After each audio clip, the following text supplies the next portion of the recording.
What's up? Good afternoon, good morning, good night. Welcome to the BitLab Academy daily live stream. My name is Kellam. Welcome to the show. If this is your first time, I can guarantee you it's not going to be your last time. We've got a lot to talk about today. Before we dive into all that, make sure you go into all these socials that are down here on the bottom. You hit that bitlabacademy.com. Check it out, especially refer your friends, refer your family to it. I am sideways as I could be in this frame. There we go. Refer your friends, refer your family for that free Bitcoin crypto digital asset beginners course. What is Bitcoin? What is blockchain? The crypto beginners, all the introduction to a lot of the basics that they need to know. And when you want to take it deeper, sign up for that all access pass and understand. We got a lot of stuff coming. We got some live trading stuff that's coming soon. That's going to be for members. It's going to be free with a little bit of an incentive for you to participate in some of the same things we are. But I don't really want to talk about a bunch of stuff that has nothing to do with what's going on in the market right now, because there's a lot going on, and we got a great guest today. I just want to say first, before we dive in, hit that like button, hit that subscribe button, and ding that bell. It's time to get into the show. Now, before we really dive in, make sure you're heading over to my Twitter right here at Kellam, Kelly, Kellam. Look for that blue check. Look for the hit mark right here. This makes sure that you're following the correct profile. And then, of course, head over to BitLab Academy at Academy BitLab. Look for the gold check and the hit right here. This is the only BitLab Academy account we have. Hit that retweet button right here. Hit that like button. Make sure you're following us. We will be drawing at the end of the show today. We're going to give away a 3-month membership to BitLab Academy. Last week we gave away $100 and quarter crawl. Let me know that should be being sent out. I already sent over all the information to our person, to our finance guy, Mr. Tim. So with that, I don't have much else to say. Let's dive into the show. Let's bring up our main and one of our favorite guests, friend and family of the show, Mr. Bill Noble. How you doing today, good sir? And thank you for coming on Crypto Answered last night. Hey, thanks for having me. Always happy to contribute. So, BlackRock, Bitcoin, SEC, altcoins. What is one to do right now? Are the altcoins dead? Is there something we should be worried about? Algorand, which we've seen has had a number of different things spoken about recently, or actually not recently, in the last year and a half or so, with Gary Gensler touting how wonderful it was and how much it was not a security. Cardano, not even released in the US, and its private sale initially in Japan. Why is that even being considered a security? Should we be running from that? Should we all have some flight of capital and liquidity to Bitcoin and safer assets? What are we supposed to be doing right now, my friend? Okay, let's go over it. So Bitcoin is better than anything else you can get right now, but ETH is not a bad alternative. Ironically, Gensler put a lot of ETH killers on his hit list. So I think ETH is flying under the radar. That said, I don't think anything is going to outperform Bitcoin. Okay. So if you had to get parked somewhere, that's the obvious choice. Then I think you have to ask yourself with altcoins, does whatever I'm invested in, is it going to have any catalyst in the next 6 months? If it doesn't, you're looking at winter, especially if it's on the Gensler hit list. Now, if it's not winter, like my candidate, when everyone's going to go boo, my candidate for somebody to come out of winter into spring might be Solana, of all the things that's on the hit list, right? Because of the innovation and the phone. In other words, can it really get any worse for Solana? Right now, maybe not, but is there hope? Yes. Okay, so that's how I would approach looking at, really any altcoin. And then I think there's also this idea of quarter end, right? In other words, everyone's like, oh, wow, institutions are in crypto. Yeah, well, institutions have to do quarter end reporting, and hedge fund managers are going to need to show that they reduced exposure during this sudden crypto crash. So you may wind up with selling at the end of June. That seems surprising. And then we can go deeper into SEC. I actually have a lot to say about XRP, believe it or not, and how they're going to fare in all this. So you cue me on that. You know what? I'm cued. You're cued. Okay. So let's go to BlackRock. BlackRock is not bullish.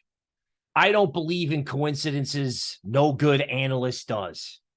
When BlackRock files for some kind of product with the SEC right after they do this like draconian enforcement action, it should raise an eyebrow. If they get approved, it should raise an eyebrow. The SEC is effectively giving them a green light to start hoovering up companies, hoovering up crypto, possibly even Grayscale itself.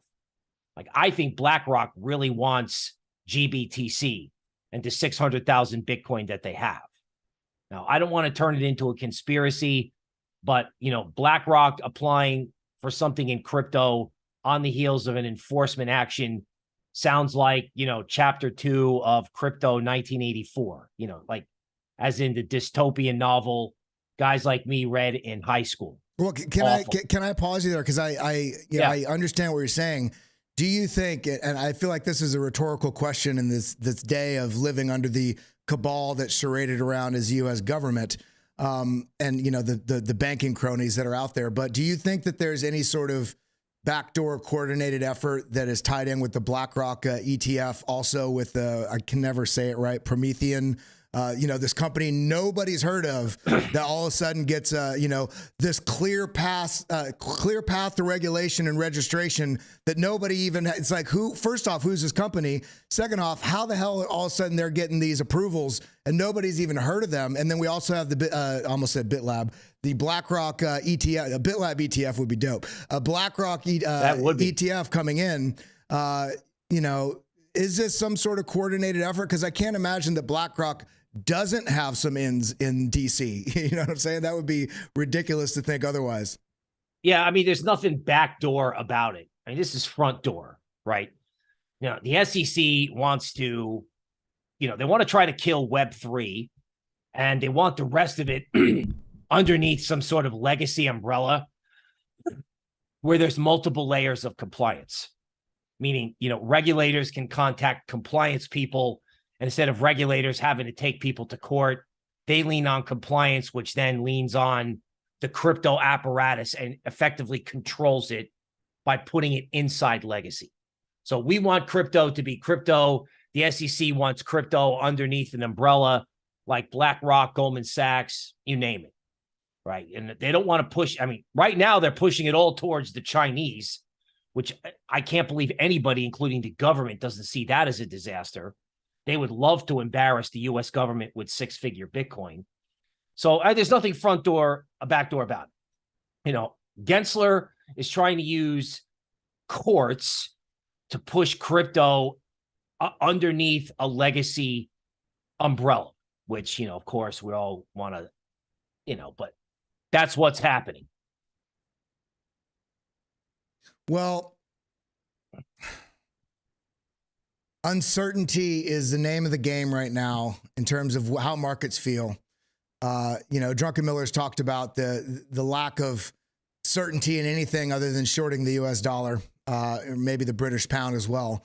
But we're looking at also, we're seeing the S&P 500 pushing up. We're seeing the dollar starting to fall. Do you think that this is a recipe for some sort of market, irrational as it can be, some sort of market resurgence? And if so, and this is on traditional markets, of course, if so, is it something that you think is potentially in any way sustainable, even to previous all-time highs, or is this going to be some sort of relief trap all the way up until we actually pull back down and potentially head into a recession?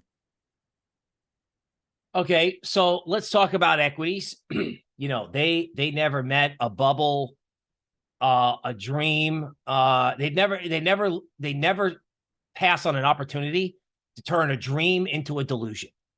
Right? Back in 1999, even regulated internet stock IPOs. So I was completely clean with the government.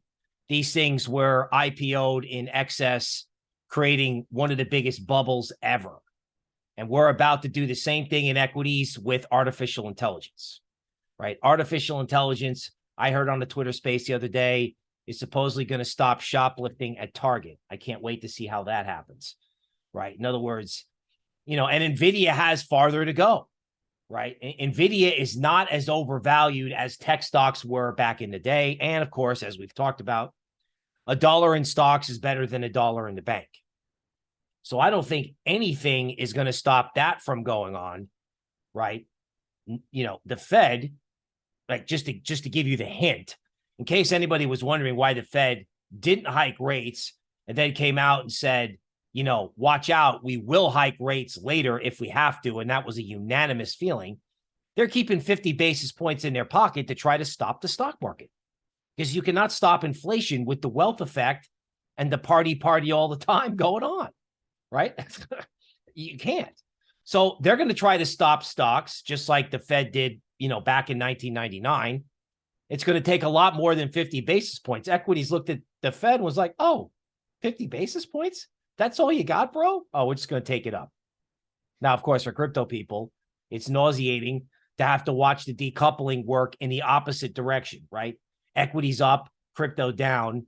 You know, Gensler's got to be, you know, have his feet up on his desk drinking champagne. Now, you know, how does this turn in? Right now, we're in the Empire Strikes Back. And how do we get to the Return of the Jedi? Well, stocks are going to get to a point where it's going to be ridiculous. And then there's probably going to be an event that we can't predict in the fall. Decoupling goes both ways, man. It goes both ways. If you guys want to do stocks up, altcoins and crypto down, fine. When the reversal of that happens, it's going to be permanent decoupling the other way.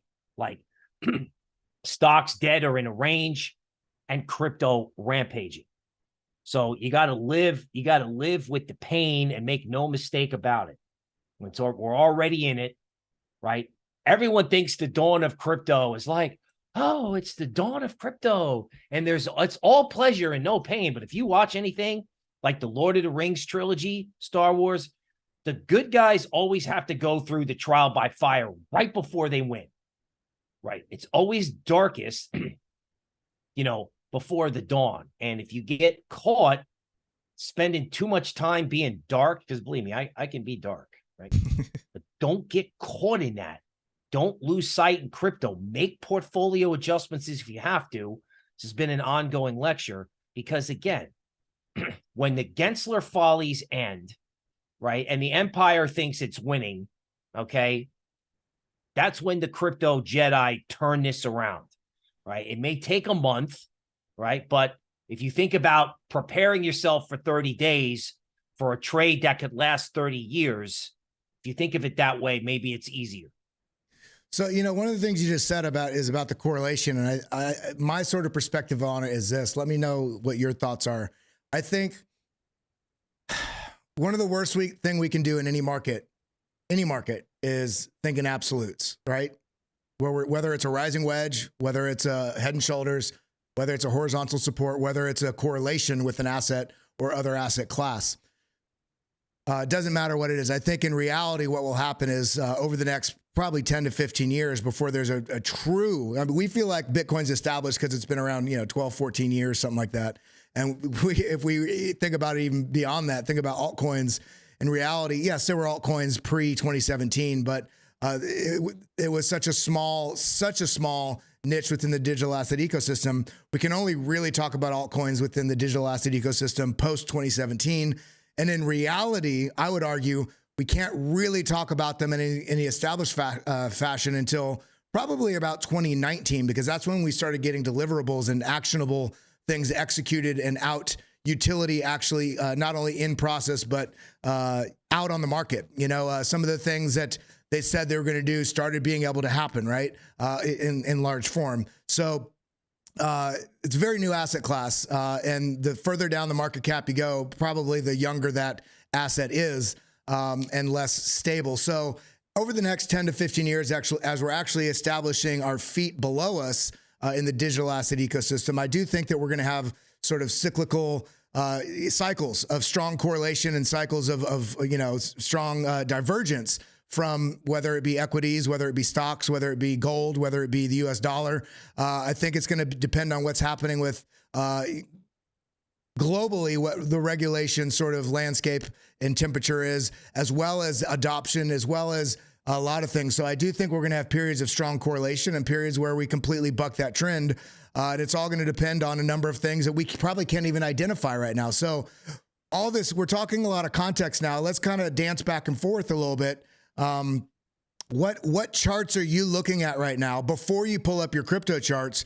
What's giving you a little bit of signal or temperature on the market? And then we can dive in to look at, of course, we'll look at Bitcoin and Ethereum, but we'll look at, I'd like to look at more specifically today, maybe a little more time on Cardano, Algorand, and what was, Matic, because those are three very established coins that are under incredible regulatory scrutiny right now.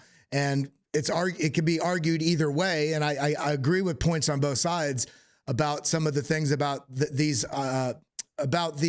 assets being securities or not. But there's a lot of uncertainty on this, but with still strong communities of hope and strong partnerships and strong development. So let's go ahead and dive into these the charts, and we'll take it from there. Okay, so I think always the operative chart, for anyone interested in altcoins is total 3, right? We talked about this. Total 3 is in this box, essentially. It's pretty simple. Okay, so this is a 3-day chart. It's in a box, right? And every time it gets in the box, Bill, what's in the box? What's in the box? Unfortunately, it's a new low for total 3, right? In other words, bottom, top, bottom, top, bottom, right? So, the thing about altcoins is, one day they'll be considered tech stocks. It'll be just a new way to invest in technology. It's always amazing for me when I do these like spaces and I hear these equities guys go, yeah, 99% of altcoins will go to zero. It's like, wow, dude, they're technology investment instruments. I mean, that's it. Now, at this time, everyone's talking about regulation. And I think what you really need to do is look at this total 3 chart and say, you know what? Gensler is not trying to regulate in court. Gensler wanted to start a cascade lower. It was an engineered crash, right? He hit the market at a vulnerable point and just cracked crypto and is creating forced selling. Now, forced selling eventually creates a new low in total 3. Everyone hears that. They go, okay, I see the chart. I get it. But when we're in this little white box, it's going to feel like the absolute end of the world. And I'm telling you, it isn't. It's just a culmination, of an engineered crash. Okay, now if you want me to transfer over to ETH, if I can, right? There's something I find somewhat interesting in ETH, right? That, in GAN, we're always looking at, cycles, right? Time between bottoms and tops, right? So here's the Ethereum daily chart. Okay. Here is the low in Ethereum, which was at 880, right? Getting there. Okay. So if the low in Ethereum was at 880, while I look for the tool, recently, the low in Ethereum was at, here we go. Sorry. Okay. June 19th, ETH makes a low at 880. And then if you push out 360 days, this didn't work. Date range from the low to the recent peak was 360 days. Now, everything in GAN works on angles, 45-degree angles, 120, 180, 270, 360. So if anything, ETH went from a low in November all the way to kind of a top 2 days ago, right? It's gone 360. Now, what does that mean? Well, as violent as ETH was coming off the bottom, as violent it is as it can decline. I don't think it's a disaster, but I think you can wake up one day and just have ETH at 1,400. Not because there's anything wrong with ETH, just because there feels like this, I call it like a cycle tipping point, right? Where we just flush everyone out. And at 1,400, everybody will be giving up on ETH. And that's where I'm telling you that you kind of need to believe in it. right? So, I mean, that's almost how I would break down altcoins. Now, if you want to hear some good news, believe it or not, I actually think the place to find good news is in XRP. All right. Now, a lot of people were anticipating good news in XRP. So the Hinman memos came out. I thought that was going to be very constructive, right? Because this guy said Ethereum was not a security. But what I found out from listening to tweets from Ripple's legal team is that this nebulous, make it up on the fly, lack of clarity framework, like keep it fuzzy and make it up as you go along, was actually created by this guy Hinman. Okay, so people had to come down off the Hinman high, which was here, right? But we're waiting on XRP. And if you get 5 down days, which is possible given this DeMark work, these green numbers normally go from 1 to 9. XRP may wind up at the bottom end of the range, and that may be the buying opportunity. Now, look, I get it. You're looking at me and how much, what's the percentage down for the bottom of that range? Okay, let me, I'd have to go to a different, so let me pull up XRP here. You're on stocks, yeah. There you go. Okay, so if we're looking at percentage down,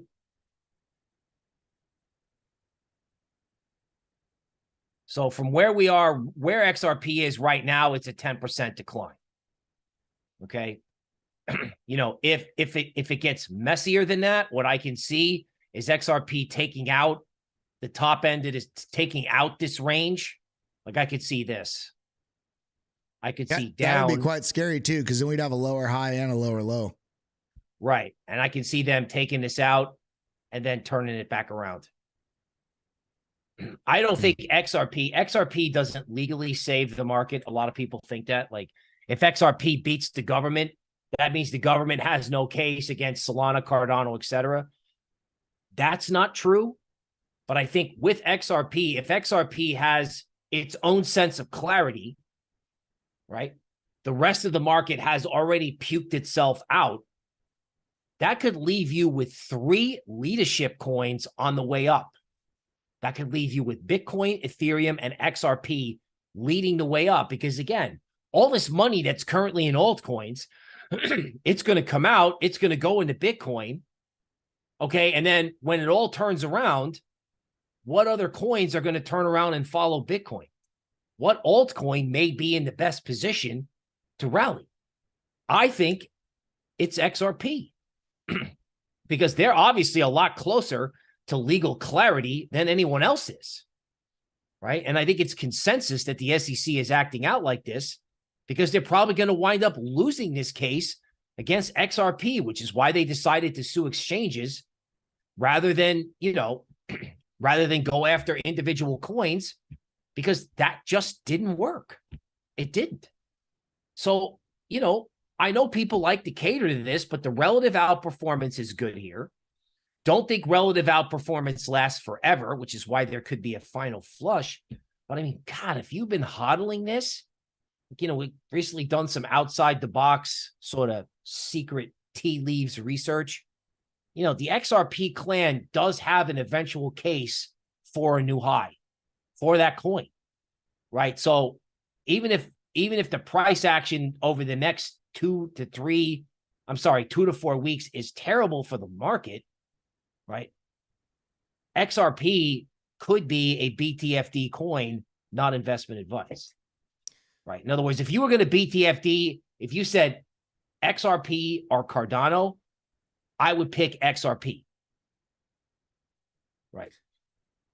So in this context, you know, of course, we're going to kind of dance between topics here because I know XRP has been on everybody's mind coming up to the Hinman documents. Those are out. It's played out just like I think anybody that's been in markets for a while would expect, you know, buy the rumor, sell the news. In this case, buy the hope of what that's going to be. It comes out, okay, yeah, there's some stuff in there, but it doesn't mean there's an immediate resolution in the next day. But this is going to feel like it's slightly on a tangent, but it's circling back to something else that people have been waiting on forever. And this is, what we were talking about with ETFs. Grayscale's been trying, forever. They've got over 600, I think it's 638,000 Bitcoin or 630 something. BlackRock now filing for an ETF. The BlackRock, I think they're at about $9 or $10 trillion in assets under management. Why is this something that people have been thinking about and not banking on, but hoping for, and how it could potentially affect the market? Why do people care about an ETF? For anybody that's not sure what an ETF is, and what would that mean for markets, the digital asset markets? Okay. People were interested in an ETF because back in, I don't know, say 2017, when the futures contract for Bitcoin came out, it became this sign of legitimacy for Bitcoin in people's minds. Now, of course, every time you have a Bitcoin ETF or any type of ETF or any type of thing like a Coinbase IPO or an introduction of a futures contract, for whatever reason, crypto just goes straight down. Yes, we can get into that, but really people want the ETF because, they want like the Pope's blessing, the SEC, the SEC legacy blessing on crypto. They just want it. And then this just became like a crypto Twitter talking point. Now, I've got BITO, the ProShares Bitcoin Strategy ETF. I don't have the actual data, but I have seen numbers where, you'd be better off owning Bitcoin than this ETF, because this ETF has so many hidden fees related to, how they have to track Bitcoin using the futures contract. So a Bitcoin ETF was like, oh, we want to be legitimate. Now it's like, really? Do you? I mean, it doesn't matter. Now, it does matter in terms of like what you can make a lot of noise about on Twitter. Okay. The SEC is never going to give its blessing to crypto while it's trying to curse crypto. Yeah. BlackRock, BlackRock is filing for their version of the Grayscale Trust product, which is, it holds Bitcoin, it tracks Bitcoin, but it trades differently, or it's built differently than an ETF. So do we need an ETF? Not really. Well, but Bill, what the heck is an ETF? Why does that matter? I know you talked about a little bit of the differences in accounting and exposure. Of course, for Bitcoin, you've got to get actually in the Bitcoin market. You have to get onto some sort of exchange. There's no fair value accounting. There's that. But what is an ETF? Okay. Well, ironically, I was working at Goldman when they first came out. They were sort of like a revolutionary alternative to like a mutual fund. So an ETF just holds something inside of it. It can hold many things like the S&P 500, right? But you'll have one instrument that you can trade via a stock exchange. And if an ETF is working properly, right, the ETF should track almost exactly the value of what it holds. So the ETF, if you say there's a Bitcoin ETF to crypto people, they're like, well, who cares? I already own crypto. But if you say to equities crowd, like the Schwab or pension fund managers right. They can't say, oh, I own some weird Bitcoin trust. They're going to say, no, we own a regulated ETF. We own a real investment product. Okay. Now, ironically, when it comes to Bitcoin ETFs, major companies aren't doing the Bitcoin ETF. They're not using it because they're not getting the bang for their buck, because the expenses to run the ETF are too high. So you know what they're doing? They're buying MicroStrategy. BlackRock, Bank of America, they're using MicroStrategy as a Bitcoin ETF. So the answer to your question is ETFs make it easier to market it to people in legacy. So it's a traditional asset process to get exposure to Bitcoin through regulated means. That's right. Right. If you just look up and say, is there a Bitcoin ETF? Right. You go, okay, cool. Let's get involved in that. Whereas like the Grayscale product, okay, yes, the Grayscale product will follow Bitcoin, but there's oddities in that product that, like the market values, the price of Bitcoin, if you said, okay, here's the grayscale product, GBTC, the market is saying that the Bitcoin held inside this is worth less than the actual price of Bitcoin on the market. You can have weird stuff go on in some of these equities or derivative products. Bottom line, ETF better, ETF more understandable, but it hasn't turned out that way. They're going to MicroStrategy. I mean, he's going to be on a live stream with Miss Teen Crypto. That could be the biggest interview in a long time for multiple reasons. But everybody is wound up about an ETF. Back then it was about legitimacy. Now it's just about, well, damn it, the SEC is going to approve it because we want it. They can't. They're just trying to put us down. We don't need an ETF. I mean, if we have one, great, but people are going to come to Bitcoin. They're going to figure it out no matter what. Because a dollar in Bitcoin is better than a dollar in the bank, even if it's getting hammered right now. Do you think through all this, because of course the topic of the day, the topic of the last, for the time being right now is uncertainty and lack of clarity, right? So do you think with all this, we're talking about ETFs, we're talking about XRP, we're talking about the uncertainty from Gary Gensler and the SEC with all these, I would argue, somewhat frivolous and calculated, coordinated market attacks, lawsuits that the SEC is bringing on Binance and Coinbase. But at the same time, there starts to become a little more credibility when we see France is now filing charges against Binance as well about, I think it's potential money laundering. So what, I don't even know what to ask here, because everybody's wanting it to be Bitcoin and Ethereum, right? And we have the questions about exchanges, but if we stay out of the regulatory speculation right now, because we don't know, even if something seems logical, we don't know what's going to happen there. So we have to rely somewhat on the charts with, of course, capital protections, but everybody's wanting, especially coming out of the Hinman documents, everybody's wanting, it's a bias here. Everybody's wanting Ethereum at minimum to be staying in that sort of that lens of commodity along with Bitcoin. But there's also been major changes and developments in Ethereum since those Hinman documents came out. Went from proof of work to proof of stake. Now, people would argue that it's very decentralized based on the number of validators and all this sort of stuff. Do you think that Ethereum is going to fall into some of the same categories of uncertainty with a lot of the other altcoins, or do you think that there's some relative safety in Ethereum based on the size of it and so on and so forth? With Ethereum, I think it's okay to buy the fear, right? In other words, the SEC and lack of clarity argument doesn't make sense to me. They're clear. They've been clear. They want the crypto market to crash. That's why they didn't intervene with FTX. They knew about FTX.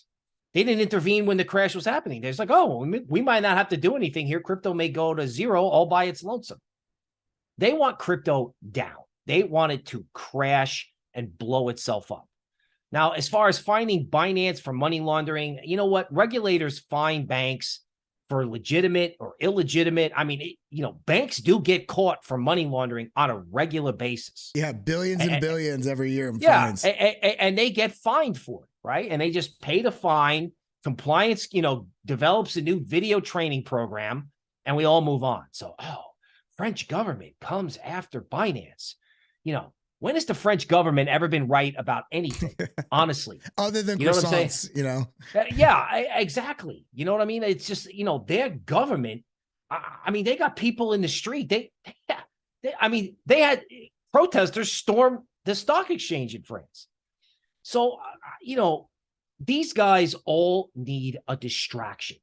They need a distraction. And that's what, like Europe's got a colossal energy problem. You have a cold Christmas this year in Europe, you're not going to have any heat in January and February. They don't want anybody talking about that. They want everybody talking about, I don't know, let's kill crypto. Let these guys all take their shot. Let everyone sell and panic. Just let that happen. Like when I saw this thing about the thing with the France and Binance, It's like, it's laughable. You know, I mean, what are they going to do? They're going to fly to Hong Kong and drag CZ off in chains like some James Bond movie? No, right? Binance is a foreign entity. Binance will be okay, right? And even if they're not okay, it's not going to take down crypto. Now, they're just trying to get everybody on Binance in Europe to go, oh my God, I got to sell. They want crypto down. Now, of course, to be laughable, the Chinese have come completely full circle. They're making banks take crypto clients. They want crypto up. They're like, oh, the US government wants to kill crypto. Well, you know what? That's because there's a problem with the dollar. And we've always tried to create a problem with the dollar. So let's support crypto. That's why they've changed their mind. They thought crypto was going to undermine their currency. And now they're seeing an opportunity for crypto to undermine ours. So, but let me ask you a question, because you made a comment last night on you might have made it on the show yesterday. I think you made it last night on our podcast, Crypto Answered. If you want to listen to that, go on my page. I think Bill tweeted it as well. Actually, give me 1 second. I want to pull this up for a second. If you haven't followed Bill yet, come over right here to, here it is right here, at @crypto_noble. Make sure you're following him. I believe he shared it. It's right here. You can come. No, that's not it. Right somewhere here. Maybe he didn't share it. But you can find it on my page right here for sure. You can follow, listen through. This is with Gary Cardone, Bill Noble, Dr. Jeff Ross, Miss Teen Crypto. Was there anybody else on there? Crypto Vet, of course, is great conversation we had yesterday, talking all through all these similar topics. But you mentioned yesterday, Bill, that one of the things that would be good for the U.S. debt issues that's happening right now is the dollar going down. So in a way, if the Chinese or the people, the Eastern sort of countries started putting pressure on the dollar and the dollar started falling, would that actually be a little bit of a catch-22 for what they're doing, because it would make our debt more serviceable? Or how would that correlation work? Okay, so you've got to break down the dollar issue into multiple parts, right? An orderly down move in the dollar can be good for stocks and bonds, right? Like when people feel comfortable selling the dollar and moving money into foreign currencies and going out there and investing in more riskier things, that's generally a positive environment for risk assets, right? The dollar, in my mind, is way too strong, given the fact that we're a socially divided, highly indebted country. Okay, so a decline in the dollar is good. A disorderly decline in the dollar is not. Okay, so on one hand, the government would like the dollar lower, but on the other hand, there's a difference between, we can't just say the government, right? Like the Fed and the Treasury might want lower dollar, okay, but the administration doesn't want the embarrassment, because again, all this stuff about the dollar is the reserve currency and things like that, that was all in like the underground financial press. Now it's on friggin' Yahoo Finance. So the government doesn't want the embarrassment. This goes back to the 1984 argument. They just don't want the embarrassment of a falling dollar. They don't. So they're trying to stop any embarrassment at any cost. So yes, a dollar down move is great. It's going to be great for gold.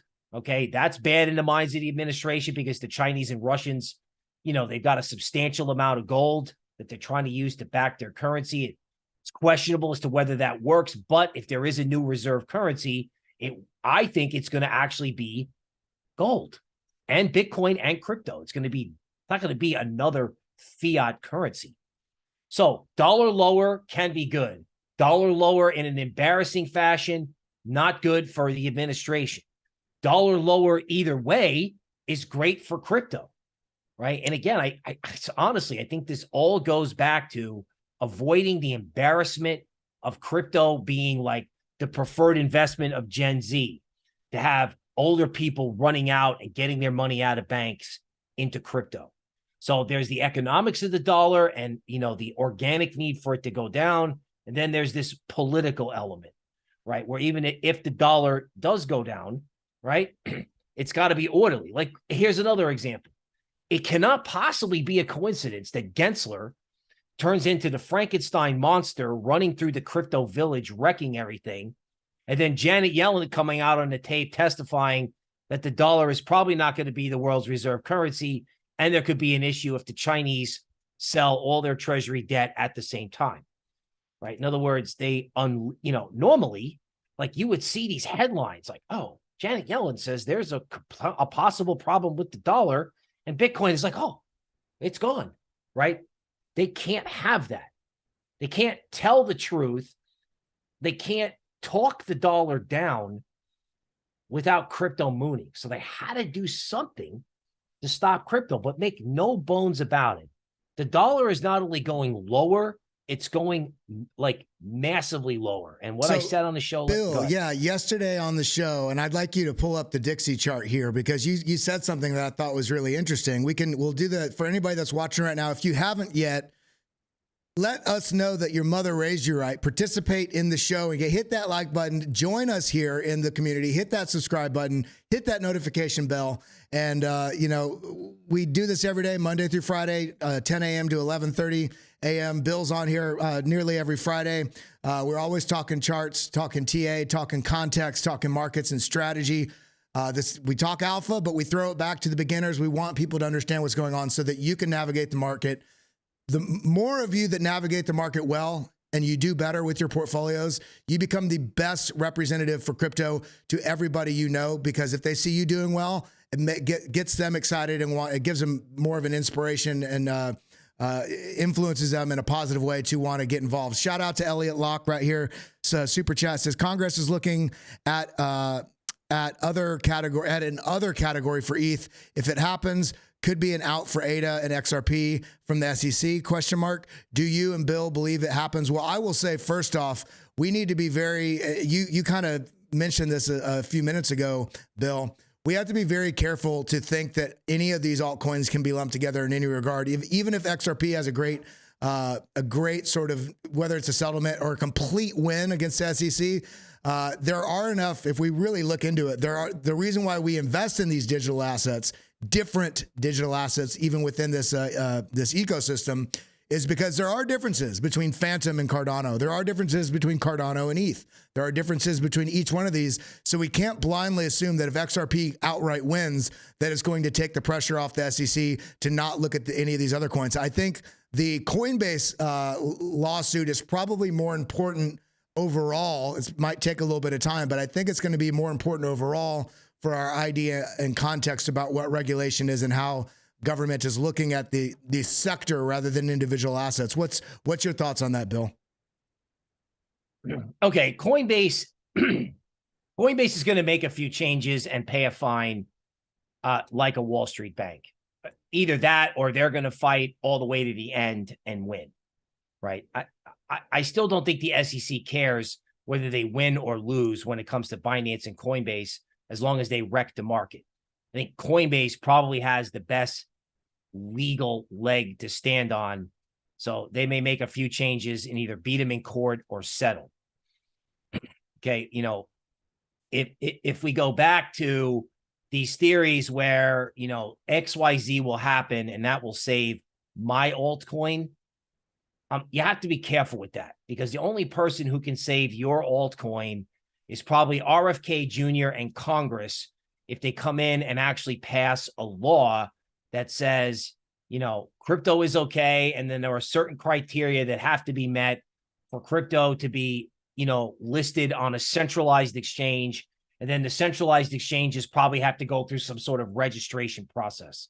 So the decentralized crypto primordial ooze, like the Uniswap universe, that will be left alone. But if you want to rise out of the ooze and be available to the investing public, then Congress will have to set up some kind of framework. But, XRP beating the government does not save any other coin. It does not. Right? Yeah. Which goes back to this theme that I had, which is that people think that, they're holding bags from altcoins from the last cycle, assuming they will all make it in the next cycle. And that is just not true. Yeah, shout out. Great question there, Elliot Locke. And again, I appreciate having met you down at Bitcoin Miami. We got another super chat here from Sawtooth Hiker. $25 right here. Appreciate both you guys. Appreciate all the super chats. You know, it's not cheap to keep the lights on and build a studio like this and also be able to pay rent. So we do appreciate it.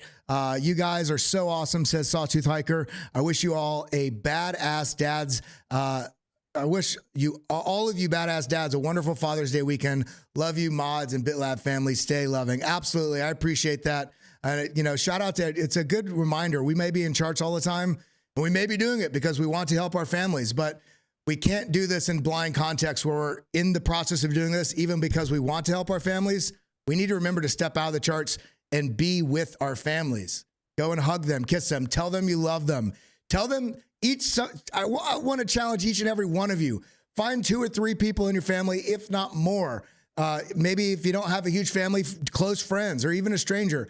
Tell people what it is you respect about them and why it is they are important in your life. I guarantee you, you'll have better relationships, and it fills you with hope and light and love, and you operate better even in the markets when you have those stronger relationships. So with that being said, Bill, bring us into the dollar chart. Tell us how what you talked about yesterday, something about potentially 80, potentially you know, the halving. There's some stuff there, and then after that, everybody that's still tuned, we're going to be going over Cardano, we're going to be going over Algorand, we're going to be going over Matic, and then if we can fit in some other TA, we will do that as well. But hit that like button, hit that subscribe button, and Bill, take it away. Show us this map to something that could happen that would be freaking awesome.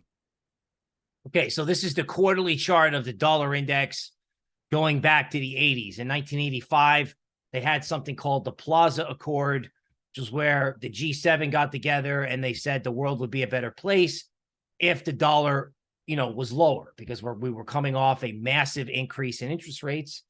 And, you know, it wasn't totally obvious at the time, but people like George Soros made all their money, you know, basically recognizing that this was a fundamental shift, that they were giving the foreign exchange markets license to sell the dollar. So the dollar peaked in 85, DXY at like, I don't know, it was like 160, right? And it wound up at like, I don't know, it wound up at 84, okay, almost 1 year later. So the dollar index can lose, you know, 50% of its value. The world did not end with this move. Matter of fact, the world was a better place. This triggered a huge move in stocks, right? Now, what would happen if the dollar index from its peak at 113 fell, you know, 50%? That's DXY at 54. So that's an extreme example, okay? But what I said on the show last night is, here's a box, right? So this is dollar index, you know, recently, 2008 to today. At least recently for us old guys, right? Here's a low at 87 from 2015. Here's a box. Well, they broke out of the top of the box. That's an obvious false breakout. This is the chart this is the candle from this quarter. Okay. They couldn't get back outside the top of the box at 103. So guess what? They're going to go take out the bottom of the box. That's how this works, right? You have a false breakout, and then if it comes back inside, it takes out the bottom. Now, here was what I said on the show last night. Very simple. What happens if you are at the Bitcoin halving in April of next year and DXY is below the bottom of this box at 80? So put it together. Everyone's going to sell crypto. Everyone's going to get sucked into Gensler's engineered crash combined with quarter end selling and whatever else that can happen that's negative crypto. Meanwhile, the dollar has topped. The dollar is going to continue to go down in an orderly or disorderly fashion right in front of a Bitcoin halving.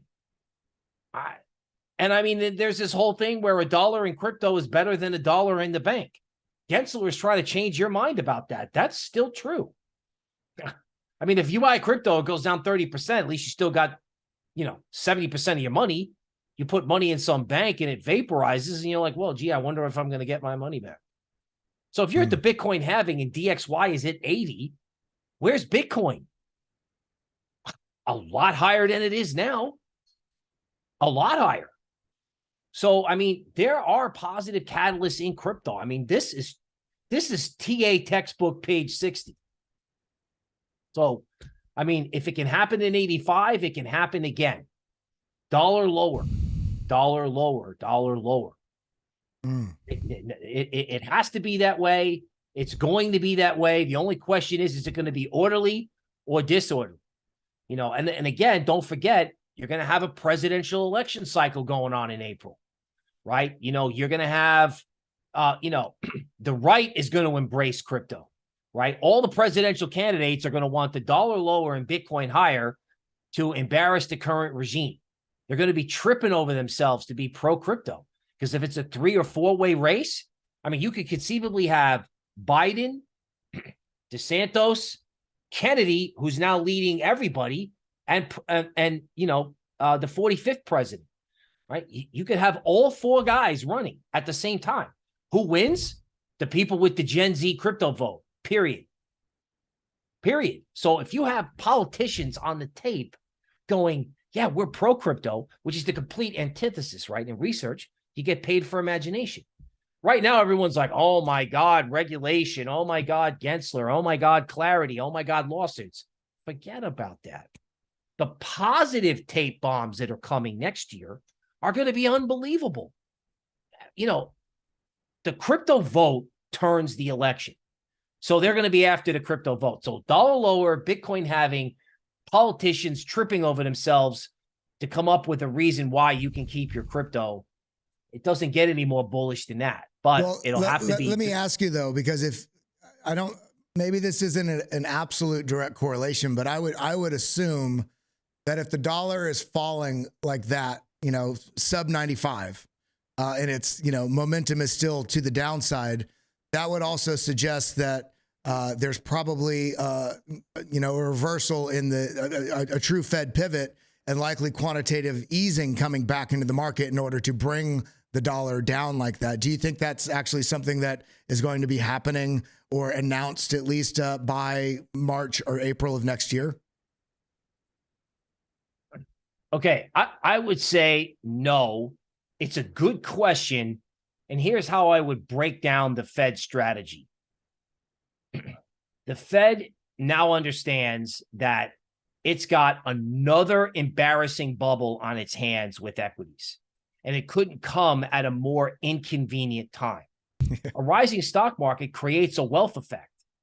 Powell's like, well, we need to, reduce demand. Well, I mean, how is demand going to get reduced if somebody can afford to pay $14, $18, $20 a pound for steak because their levered NVIDIA position goes up every day? So the Fed's position is, well, we may have to get draconian with interest rates to stop the stock market. Now, they may be getting so pissed. Remember how I would always say, well, the Fed better be careful or they're going to break something. Well, you know what? Now I don't think the Fed cares about breaking something. They're going to try to break equities. They're going to have to. Otherwise, inflation never stops. I mean, that was the message that Powell was sending. So I think the strategy with the Fed is, do what you have to do to stop stocks. And then when the time comes, we can come in massively, print, do QE, whatever it is we have to do to prevent, a complete disaster in the economy, right? But these guys, their mandate is to fight inflation. That's really their only job. So if they don't do that, I think they're willing to get medieval. So everyone's like, well, the Fed's going to cut rates. Well, okay, you better be careful what you wish for, because if the Fed cuts rates, you're going to need your prepper survival kit out, because it will have something will have broken. Now that will be positive for crypto, right? I think just like crypto started going down before they started hiking, crypto will start going up, right, as the Fed is trying to break legacy.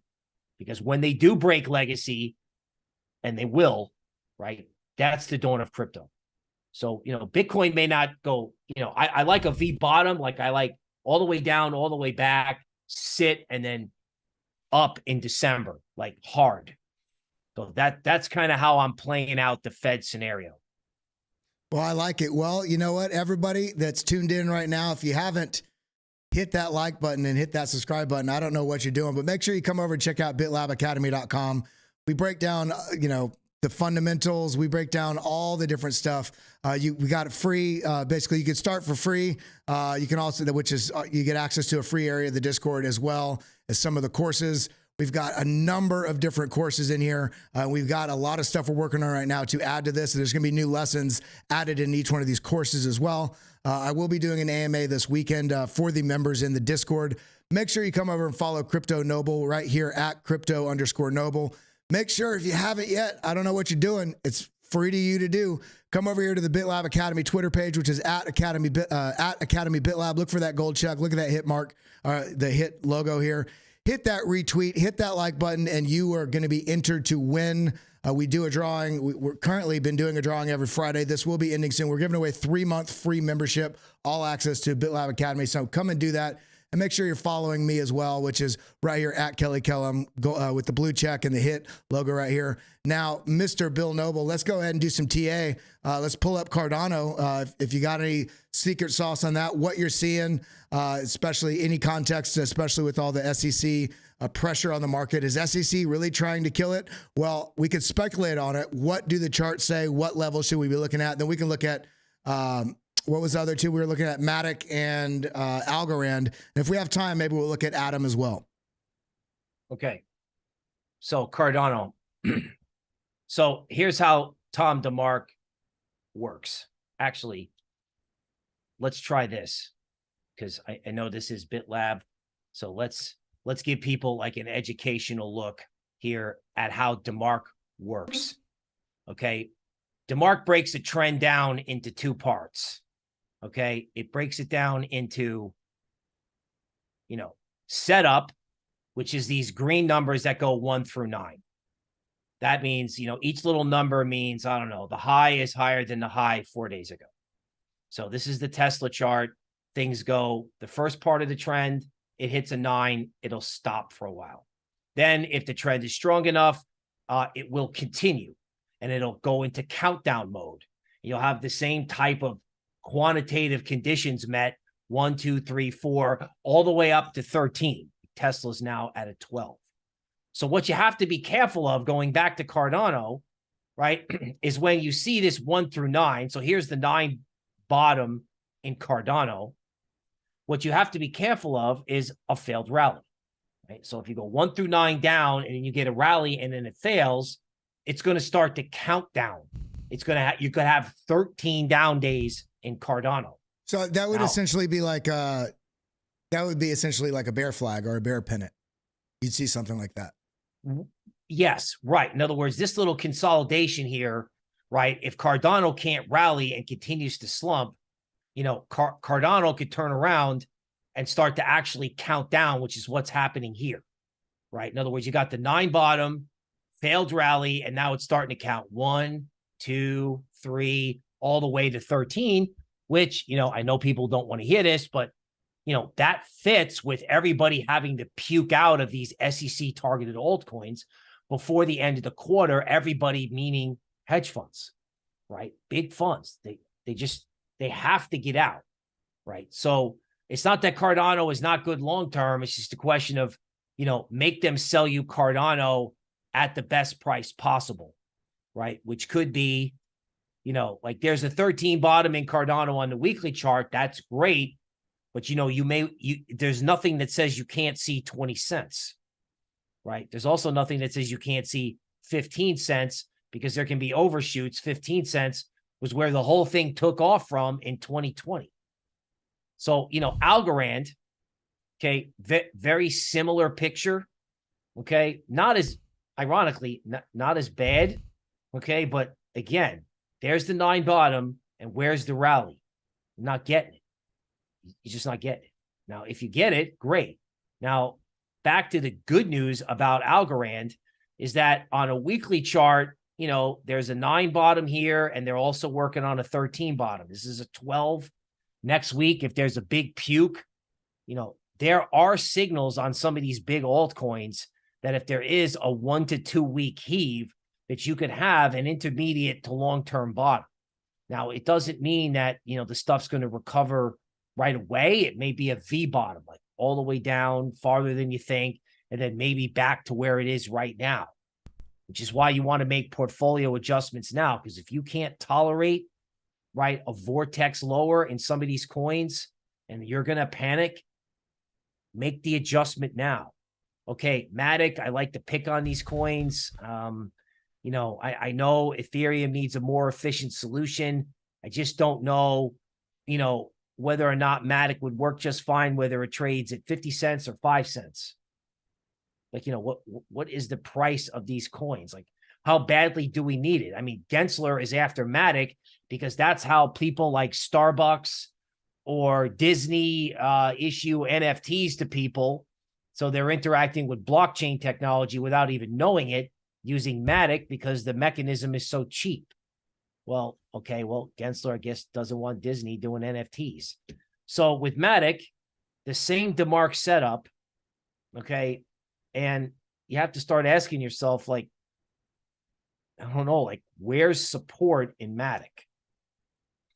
Right? You've got it at a psychological level of 50 cents, right? And then maybe you have to go to a weekly chart. Okay. So the good news is all these altcoins have good news on weekly charts. They've all got 13 bottoms. Matic's working on a 9 bottom, and that's great, folks. But what you have to get and remember about DeMark work is if you get a DeMark work is great because if you get a bullish signal like this 13 bottom right here in January, Matic smokes to the upside, right? So if you get a 13 signal, that's what you should get. You should get this epic rally. But right now, we got a 13 signal and a 9 signal, and we don't have much. So if you get a bullish signal and it works, go with it. If you get a bullish signal and it doesn't work, that is also a signal, right? So the way I'm reading this, yeah, failed momentum is a clear indication that momentum's likely going to expand in the other direction or continue direction. Yeah, right. So, you know, again, if you have bottoming signals that aren't working at a tactical level short term, that means, you know, you could flush it out and then maybe the bottom signal kicks in after the reversal. But I mean, again, this Matic chart is virtual perfection in terms of like, you know, here's a 9 bottom, there's a final puke and then a rally. You know, where is that price action over here in Matic? You don't necessarily have it. Now, you know, if I can just, you know, this is another SEC beatdown coin, Solana. Okay, Solana has got the 9 bottom, and it's probably going to have the 13 bottom soon. Okay, I'm kind of hoping that out of the ash, Solana rises first. Some of my alternative work might suggest. However, you know, again, you know, Solana has support at $6.90, which of course is very far away from 1476. Make them sell it to you at a good price, right? Avalanche, ironically, a layer 1, spared by the SEC hammer, probably because it has a sub chain. I believe it's the C chain that is good for security token functionality. That's why Avalanche was spared. Okay, you have a 9 bottom on a daily chart. That's okay. You know, maybe what you get in Avalanche is a big wick down and then it comes back. Okay, you know, Avalanche has got a 13 and a 9 bottom.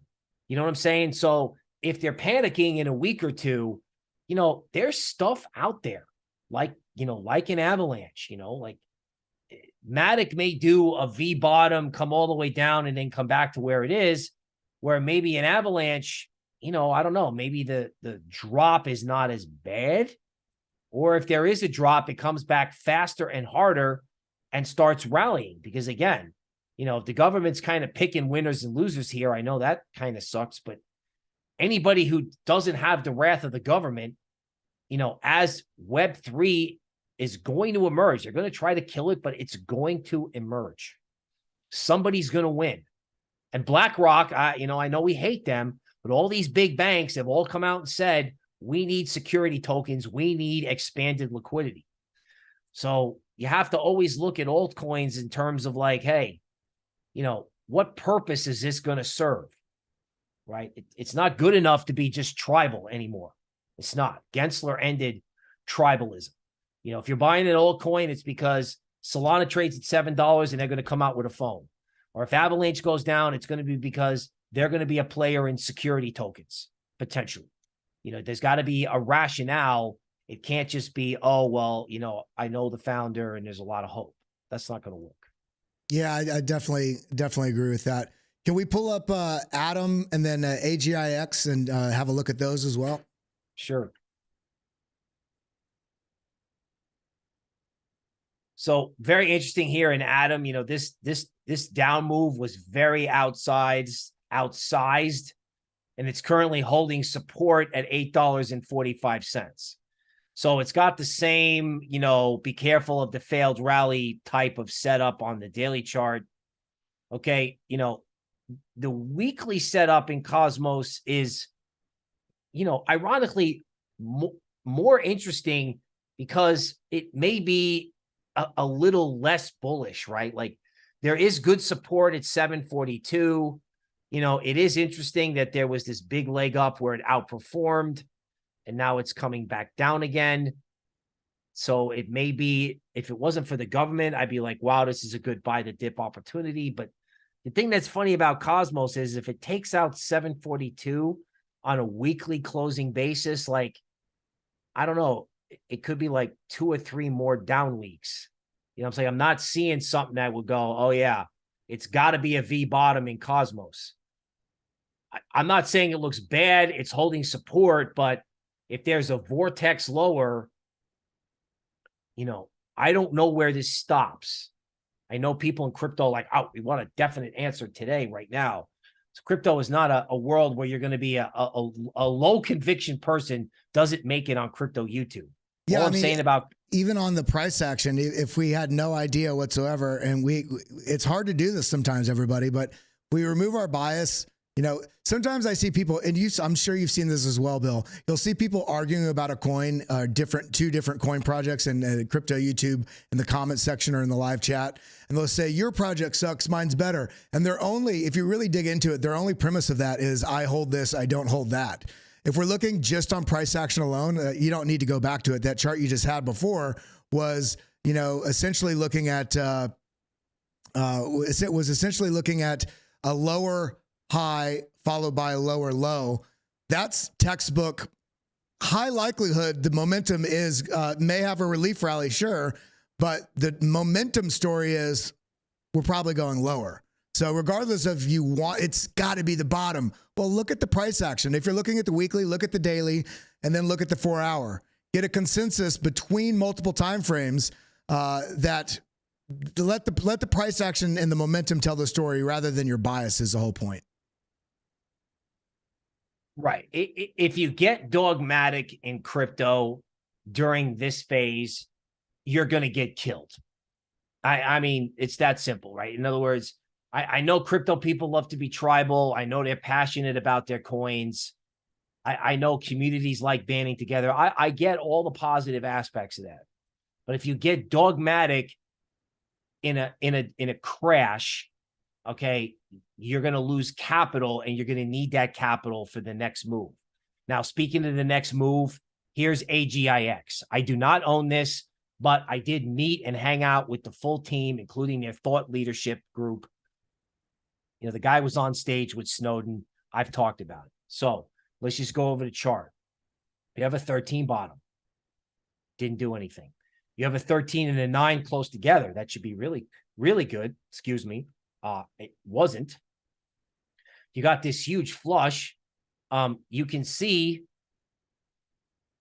that AGIX from the DeMarc's Elliott wave, like, you know, they had a 3, you know, there are 5 waves in a trend. The first wave, the third wave, and the 5 wave go in the direction of the trend. So the 3 wave down was in May. You got this nice little rally, right, for the 4 wave. And then the DeMarc Elliott wave is saying this is a 5 wave. And when you see the 0, that is the DeMarc system's way of saying that's it. That's a 5 wave bottom. Now, that doesn't have to be the exact bottom, but it is saying that whatever bottom gets made here will be a real bottom. Now, that's very exciting, but somebody has to be willing to pay higher prices in AGIX. In other words, it went down. People are like, oh, wow, it's at 18, it's below 20 cents. Let's grab it, right? But no one is like going, okay, yeah, I want to pay more than 20 cents. So I think obviously, I mean, Jesus, if you think about what's going on in equities, I'm on Wolf Twitter space with equities portfolio managers who are like displaying their portfolios. And some of these guys are up 50% in like 3 months in stocks. And this is the AI revolution over there. And they're selling the decentralized cryptos, the decentralized metaverse. They're selling this stuff with reckless abandon. I mean, it's almost like in AGIX, if they actually hit this thing again, right? It's almost like a gift.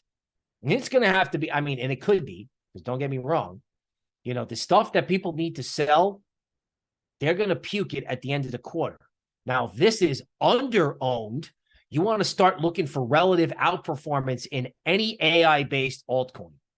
AGIX, Fetch AI, it doesn't matter. Make a list and check it twice. Because if there's a panic in this market and they're selling Ethereum at 1,400 and Cardano is below 20 cents, there's going to be an opportunity, and I think this is it, right? You want to have fast forms of money, Bitcoin, Ethereum, XRP, and maybe Solana out of the ashes. All these AI coins out of the ashes. No one is talking. Everyone is talking. It's so hysterical.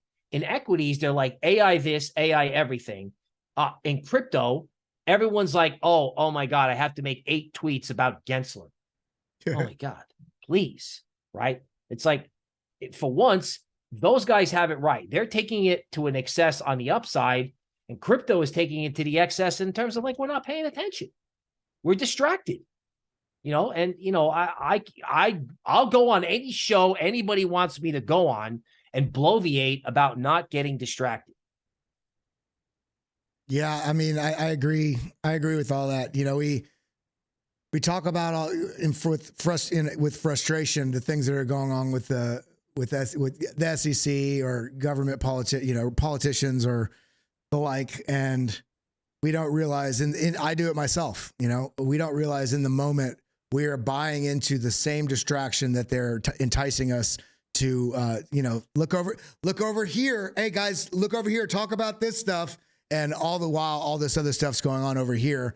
And we forget fundamentals are about data. If we're looking at the fundamentals and being aware of the context, of course, being aware of what's going on, but some of the speculative discussions that go on at length, which is long-winded bloviating. I'm not sure if that's a word or not, but I believe it is. Just bloviating about stuff that our speculations hinder no impact on the market. What we do to interact with that market and to, rein in our emotions and look at the data and make sure this is a great time again right now. I don't know why we need it again after the FTX, Celsius, Three Arrows Capital, BlockFi, Voyager. For some reason, we're all dumb. We need to be reminded on a constant basis how important it is to diversify our portfolio. And it doesn't just mean get Bitcoin and Ethereum. It doesn't just mean get 17 different alts. It means to wait, consider how your portfolio is weighted between low risk and high risk. And also, even though you love Bitcoin or you love Ethereum or you love any of these assets, maybe you don't believe in the traditional markets. It pays to have at least minimum, some dry powder on the side, whether it's USDT, whether it's USDC, whether it's DAI, whether it's even US dollars, because we still live in a world that we operate in the fuel, the lubrication of getting through this world is still fiat dollars. So we need to make sure that we are basically looking at our map forward in a way that will provide opportunity in any situation. So I think this has been a great conversation, Bill. As we wrap out here, before we do a little bit of our giveaway and a couple other things before we wrap out, is there anything else that you'd like to share with the people? Anything you got coming up? Anything any other spots people can find you? Sure. Crypto Noble at Crypto Noble on YouTube. So appreciate anybody who can tune in for the market update 3 days a week. I work for Emerging Asset Group as a director of research. We're trying to get, commodities on the blockchain and make sure that we have an altcoin system, that our little group's putting together that, will actually do something good for the world, like help get water or gold trading more efficient. So As always, man, I really appreciate your support. It's always good to be on the show. I love having you here. Everybody throw a one in chat if you're loving Bill. We're having him back as many Fridays as he'll be with us. So big love to everybody. And Bill, I'll talk to you. Hope you have a wonderful weekend, and we're going to continue on from here. All right, sir. Have a good one. Now, everybody, how much do you love? I love Bill. So much information going on. Again, you can find him right here at crypto_noble. Now, we still have a little bit of time left, so don't be leaving us just yet. Before we do a little bit more TA and a couple more charts I want you all to see, make sure you come over here to BitLab Academy's Twitter page, which is at Academy BitLab. You see right there, look for the gold check and the hit logo. Make sure you hit that retweet, hit that like button. We're giving away a 3-month membership. Doesn't matter if you already have a membership or not. We'll be able to just delay your payment 3 months if needed. If you don't have a membership yet, we're going to get you in there. You get access to the premium Discord as well as all access to all the courses that we have. Now, with that being said, I just wanted to kind of flow through some of the tweets here. This is from Caleb Franz, and he said, before the market opens, of course, he did this right before the market opened. Review this data and recognize that so many stocks are making new highs on a short-term, medium, and long-term basis. Then recognize that almost no stocks are making new lows. Remember, this too shall pass. It doesn't mean this is going to be up and up and up and away, but traditional markets are performing better than anybody's really expecting right now. Similarly, we look at Ethereum chart. Ethereum just downtrend and finally losing this zone right here. Are we going to hold this moving average? Are we going to hold this moving average right here, or are we going to fall through? If we fall through, this is this level would be about 1620. Now, if we lose this level, you have to see the next level that we're going to come down to is basically in line with where the top here is and the bottom here is, which is all the way down here, probably sub 1400. So we've got to pay attention to what's going on in Ethereum because it's not fully lumped in with all the other altcoins and roiled in the regulatory issues that we're seeing. It doesn't mean it can't happen. It also doesn't mean there can't be a speculative sell-off of a rumor or something, or just people protecting capital moving into Bitcoin. So we need to pay attention to this. Now, I don't want to share that. Not that I don't want to, it's just not fully relevant right now. We do still have a bullish case. Look at this case, the COVID crash in 2020. Down here, we have this high, and we have this breakthrough that comes back, retests it, and we have essentially a bit of an area right here, which is very similar look to what's going on right here. Does it mean it's going to play out? No, it's just a fractal, but it's a suggestion of something that could play out. And the reason why you look at this is not just a price action. We're looking at what's going on, the story of the RSI down here at the bottom. Now we're seeing this come down, break through this, come back up, retest it, and this barely broke through here on the FTX crash, but we did have this massive sort of push up, come back down, basically, way in the clouds. We need to get our feet back on the ground. Is this going to be the ground, or are we going to fall further down? We need, it's always good to have a bullish case, but we need to be aware of the bearish case. So I just wanted to point that out. Now, the last thing here is this right here. This is the S&P 500, but remember, we're looking at what's going on in markets right now, because the traditional markets can be a good estimator of risk on or risk off. Now, if the markets are already performing with a bit of suppression, a bit of a bearish sort of lens in terms of the Bitcoin and the crypto market, then what happens if we're having a bearish lens while this is pushing up? What happens to that bearish lens and that bearish sort of bias in terms of price direction on the market if the S&P 500 gets rejected here and starts selling off as well? That could add to the fire that we're seeing in the digital asset ecosystem. So I just wanted to point that out.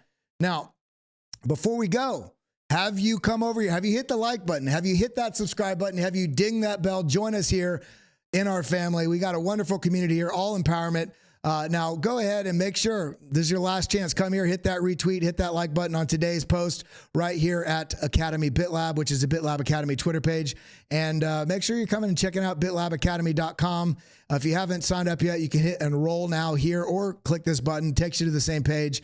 Takes you right over here. You can sign up for the BitLab Pro, which is about a 30+% savings monthly, having the indicators and BitLab Academy all access. Or you can sign up here for the free access just for the very basic beginner stuff. Or if you just want the courses, not the indicators, sign up right here. I want all access. Do that. Now, what we're going to do now, I got this all plugged in. This is signed into the BitLab Academy Twitter. So what we're going to do is we're going to pick a random day. This is for 3-month membership to BitLab Academy. All access And shout out to everybody that is here on a daily basis. I really appreciate you all. Monday, this is why you need to be here every day of the week. Retweet those posts. So Monday is going to be the day. Now, what the heck was Mondays? We're going to have to count backwards. So this is Friday, Thursday, Wednesday, Tuesday, Monday. So we're going to copy this one right here. We're going to put this over here. Now, paste right there, must like and tweet. Now get the data. Getting that data. 41 people. Who's getting 3 months? 3-month access. Poncho, Lefty 31. I will be reaching out to you. We'll take care of you. 3-month access to BitLab Academy. Mods, can you send that to me in the live alerts area on the BitLab mods? Now, I'm going to be heading over here in a few minutes, not at this exact moment, but I just want to take this moment to say, one, how much I appreciate you all. I appreciate all the super chats that came in as well. And I just want to encourage you all to remember that the volatility that we're seeing in the market, Alex Green, we were talking this morning, and he pointed this out. Some people were frustrated with the volatility. You don't make money in this market without volatility. Volatility in markets is what gives you the opportunity to make money. When you're frustrated with the market and whether it's going up or down, the frustration comes from you not being in position. So it's a good indication you should take a few more minutes each day to look at the charts, identify what your strategy is, what your capital protection mechanisms and strategy is, and where your targets are going to be to either get in or get out of assets. When you're frustrated with the market, especially when you're frustrated with market volatility, it's because you're unprepared. So let's all do a better job of being prepared so that we can take advantage of market opportunities when we see them, when they start developing in the charts, when the volatility is coming in. That's an opportunity for us to turn profit. So let's do a better job, all of us, of being better prepared. Let's tune in here on a daily basis. Get involved in the BitLab Discord. If mods, can you throw the link there? You can get involved. There's a free area for the Discord for members. And there's also, of course, the members area, which has a huge amount of stuff in there. With that, I love you all. I hope you all have a wonderful day. I'm going to go over to BitBoy Crypto now. I'm going to be doing some TA there as well. So let's throw some lab coats. Let's be a positive empowerment sort of voice there, showing some love, showing some support. With that, I bid you adieu. Adios, muchachos. Thank you for coming. Thank you for always tuning in. Hit that like button, sucker.